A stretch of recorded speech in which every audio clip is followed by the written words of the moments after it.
Howdy, folks. It's Angelito here. It's 365 days of Angelito. Day 64, or somewhere around there.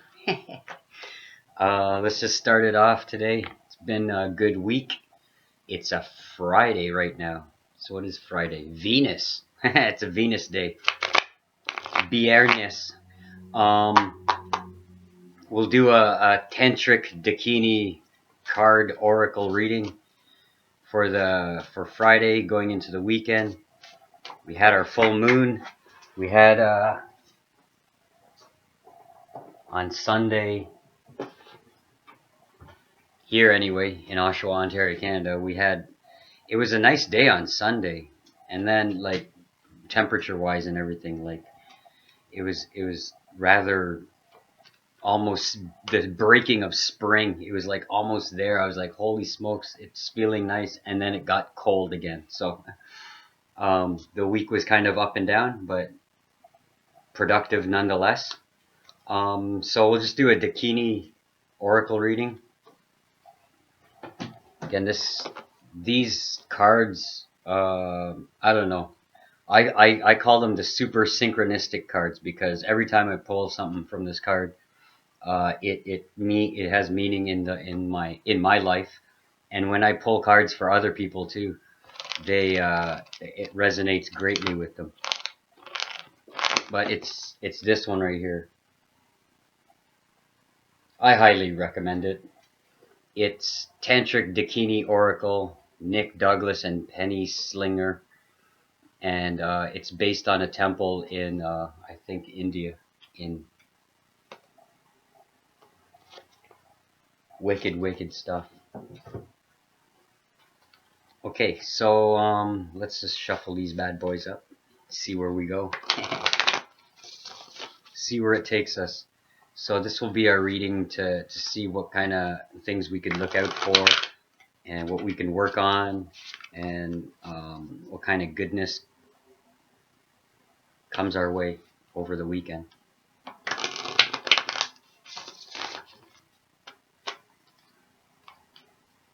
Fire, earth, air, water. Okay, ground that, split it.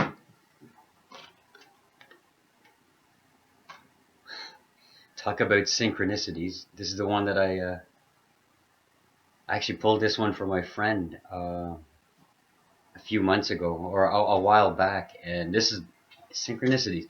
I pulled this for her, and she was like, "Oh my god, this is like makes so much sense."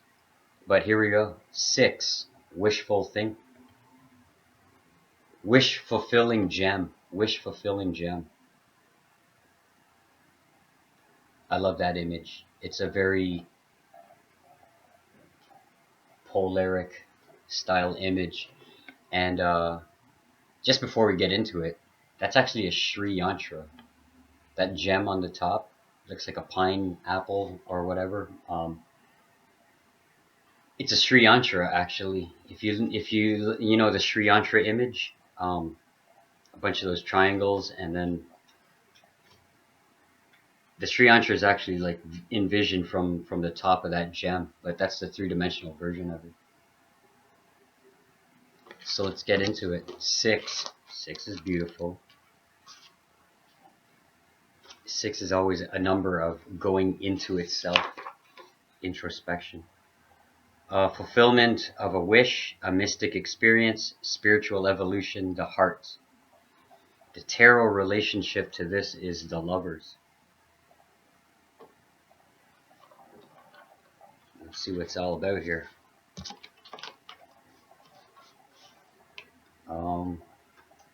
Wish fulfilling gem bears number 6, signifying harmony, the balanced blend of intellect and emotion.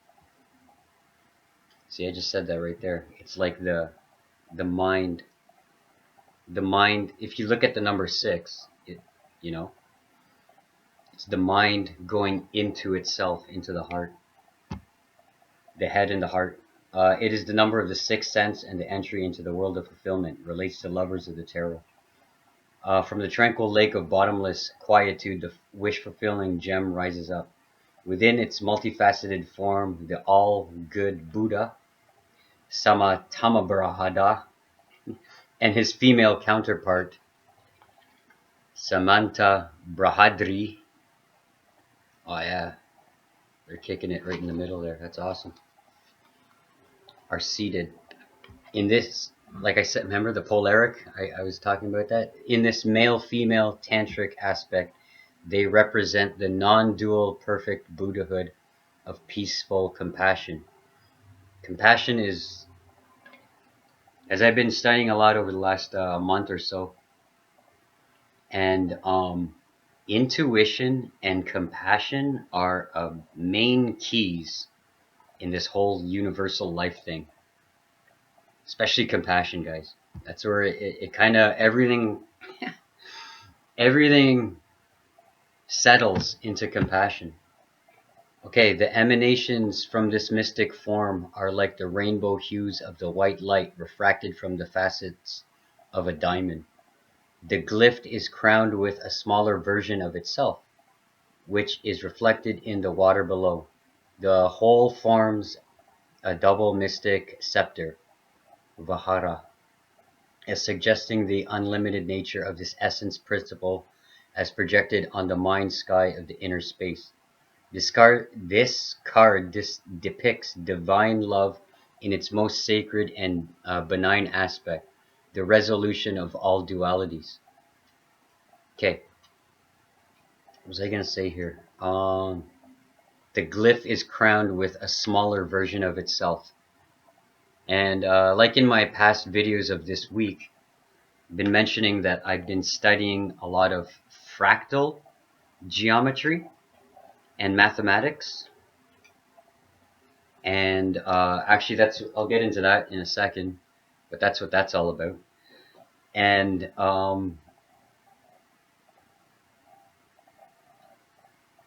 what I've come to learn here is if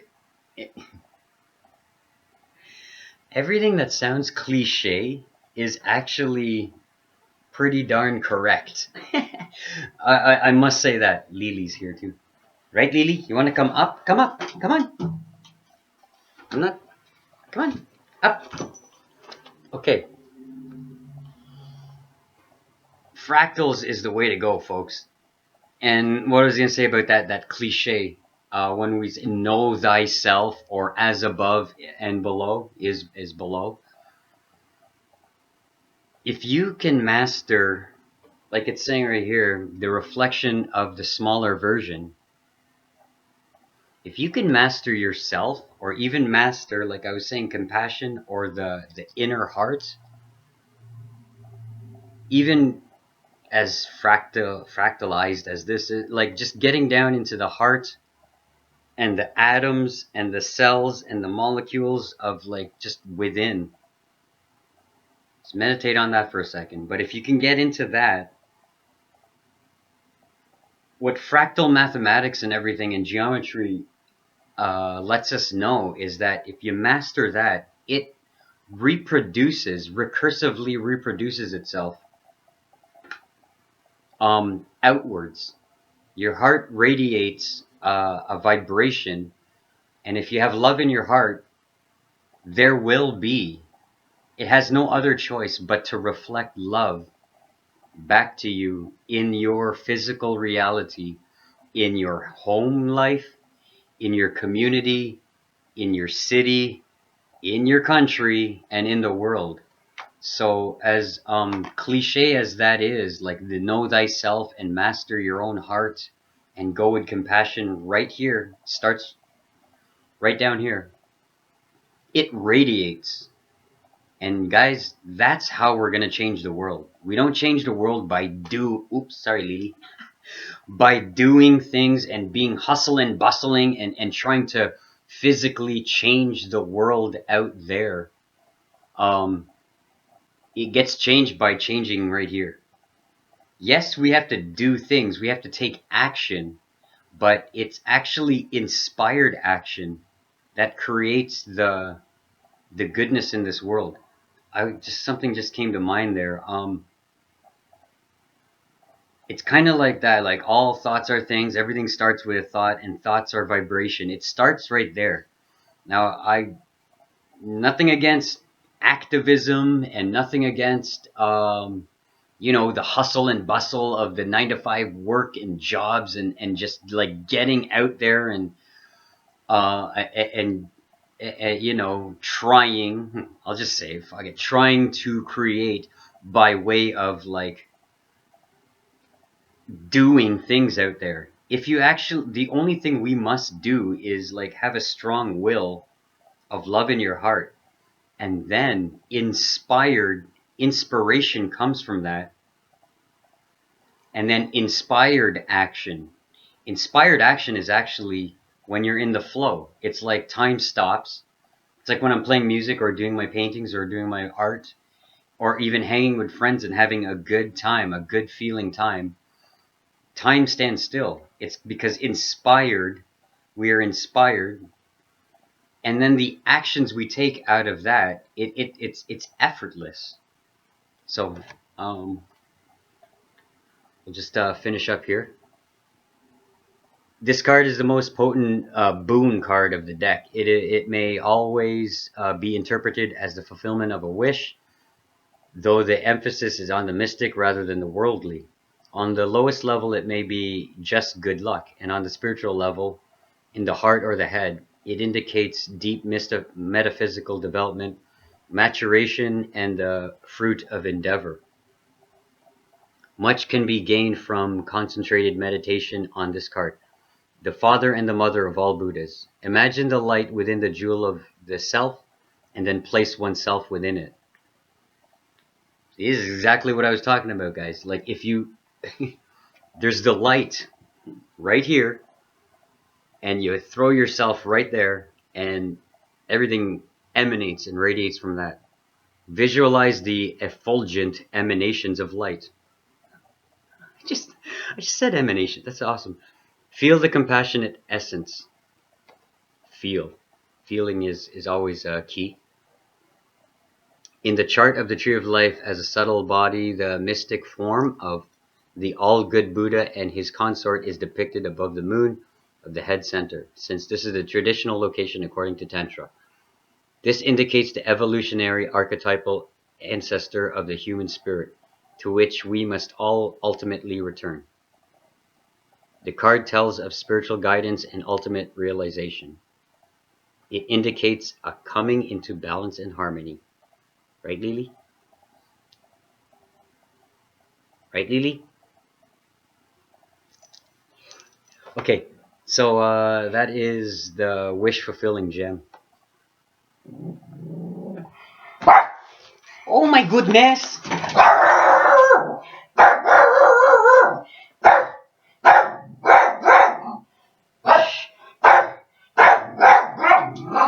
Settle down or I'll settle you down. She didn't like that one. Okay, so my Wednesday was jam night. It was awesome. Yet to be named jam night. But for now, I'm calling it Wednesday song. And this is the set list that I did. Again, I tossed a lot of songs down on my set list. Because it's an open mic environment, I don't get to play them all. But I have an idea of where I wanna lead my set. Usually 4 to 5 songs, 6 if it's not busy, 3 or 4 if it's not if it's a little bit more busy. This week I believe I did 4. I Wanna Be Your Dog, Pale Blue Eyes, Venus in Furs. Oh yeah, that was a good one. That's a brand new one I did. And I did I Melt With You. It's a good wicked tune also. But this is the drawing, the intuitive channel drawing that I did for the night. Obviously, I get energy from the room and the people there and the other musicians and my other friends and everything, and then I channel it into this. And Ashley actually helped me with this. She said, at first I had the Fibonacci spiral on here because I was studying fractals and Fibonacci and mathematics earlier that day. So I did a Fibonacci spiral, and she said that reminded me of something like Tool, either a tattoo off of Tool or an album cover or some kind of artwork from Tool. So she said we got to put like a fetus in the spiral, and I said, yeah, the fetus got to be alien. And then afterwards, she said something's missing over here, and then as synchronicity as always, I threw the eyeball there, and then she's like, "Oh my god, that reminds me of my tattoo." And she had like had a tattoo of an eyeball and a pinup girl on it, like a zombie pinup girl. But anyways, out of all of that came this. So what I always did intuitively, anyways, but what I'm uh, consciously doing now is uh, is incorporating, because I've been studying a lot of Da Vinci this week also, incorporating Fibonacci sequences and actually and physically and more precisely now putting in the geometry. That's an 8 by 5 or a 13 by 8. 13, that's a Fibonacci number. 13 across, 8 down, 1, 2, 3, 5, and then 8 are the squares, perfect squares. And I created the Fibonacci sequence first, the Fibonacci spiral, and then the image of the alien fetus baby was there. And then Ashley said there's something missing here, so we tossed in, and she helped color in and shade. So that's today's or this week's jam night drawing. And then quickly, I already made a video of this, so you can check subscribe to my channel, and then you get to see all these other videos. But I did this from our healing circle last night. So Marisa holds the healing circles, and anywhere from 2 of us, 3, 4, 5, or even it's a full house sometimes, like 6 of us, 6, 7, 8 of us in a Google Hangout, and we send out healing energy to people. We have a list. We generate a list over the week, and we call about the cosmic love energy and healing energies of the world, and we put out our healing energy for others in need. So this is a painting, quickly, because I explained this in my other video, but during the healing energy, healing circles, people, like, they have their own unique ways of sending out healing energy. Some sit and meditate, some chant or om or Reiki or what have you. To me, always art, music. I put my energies, I get it from the universe, and I put it down into art form, and then I use this as a kind of a mantra, sigil, what was symbolic sigil-ish kind of a thing, and I put forth this. So to me, this one was, I'll just quickly say, it was about like I was thinking of cells in a body, or the microscopic, and then emanating out the chakra colors and the frequencies of the chakra, because they're in perfect harmonious, harmonic resonance to the human body and everything. So human, physical human, and emotional human body. And what this was depicting is like a spiral that was going out to the universe, and the cells of the body healing themselves. The dark around the sides was the like the the negative feelings that the folks on the healing list were feeling, and I used the colors on the inside to spiral outwards to eradicate and heal the folks on in our circle. So that's that one. And my paintings can always multi-directional. So I toss that right there. And what was the last? I'm gonna be studying more and using a lot of frequency, guys. Holy smokes! What was I gonna say there?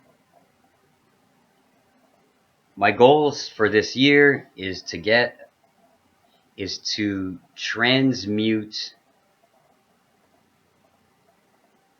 energies of feeling and channel and intuition and make them into physical form by way of a machine. Because there's a lot of folks, even in the spiritual community,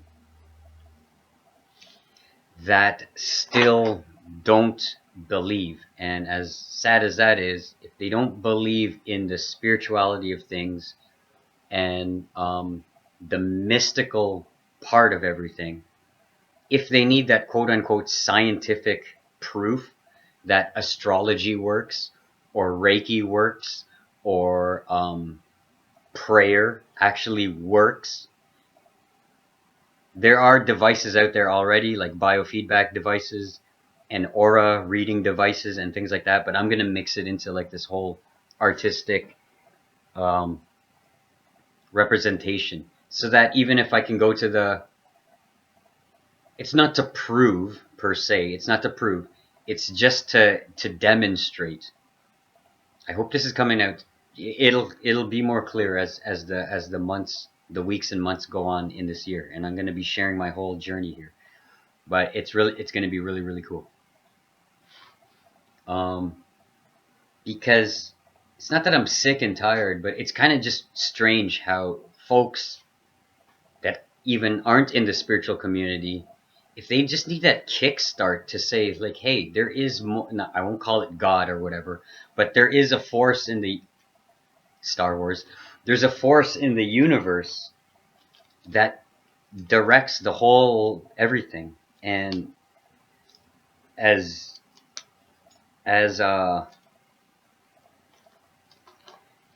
boisterous as this is, or what's that word? I don't even know the word, but as what I want to do is kind of show that force in physical, and so our five senses can see, quote unquote, the force. Anyways, let's get down to. I'm gonna do one tune just because it is the tune that I learned this week, and it's Venus in Furs by the Velvet Underground, and it's friggin' cool. And bear with me because I only played it a few times to rehearse it, to learn it and rehearse it quickly before I went off to the open jams, and then I did it once at the open jam, and that's the only times I really actually did this song. So I'm gonna do it once right here, kind of as a presentation for you guys out there, and also as practice, because this whole world is all about practice. Everything's when you think the whole world is practice, then everything actually is perfect and complete.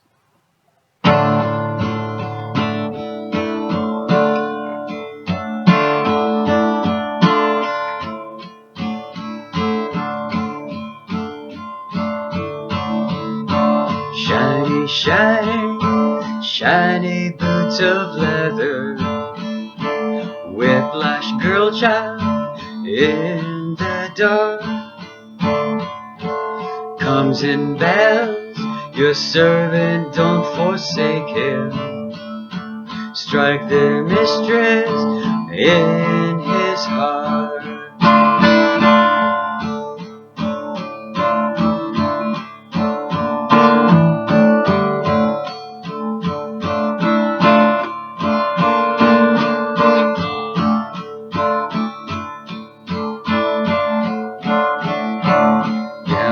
Sins of streetlight fancies, chase the costumes she shall wear. Ermine furs adorn the imperious.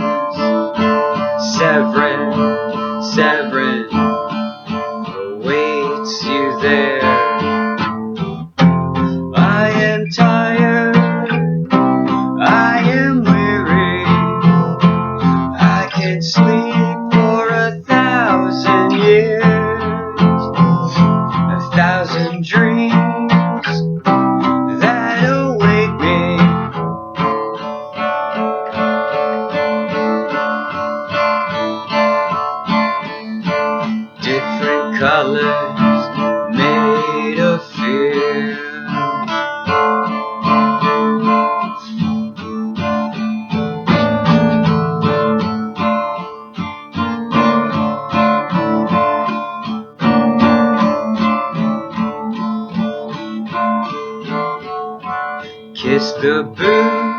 of shiny, shiny leather. Shiny leather in the dark. Tongue of thongs, the belt that does wait you. Strike dear mistress and cure his heart. Severin, Severin, speak so slightly. Severin, down on your bended knee. Taste the wind in love, not give lightly. Taste the wind, plead for me. I am tired, I am weary. I could sleep for 1,000 years. 1,000 dreams that await me. Different colors made of tears.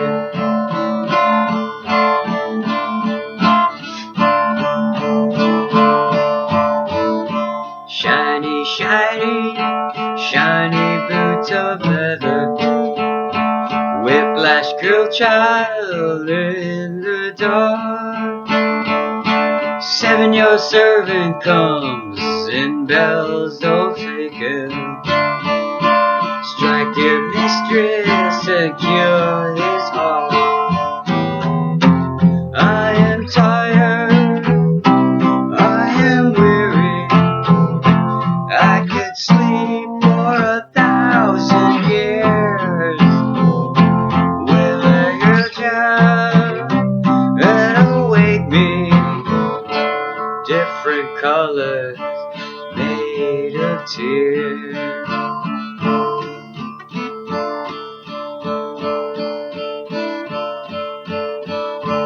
Different colors made of tears.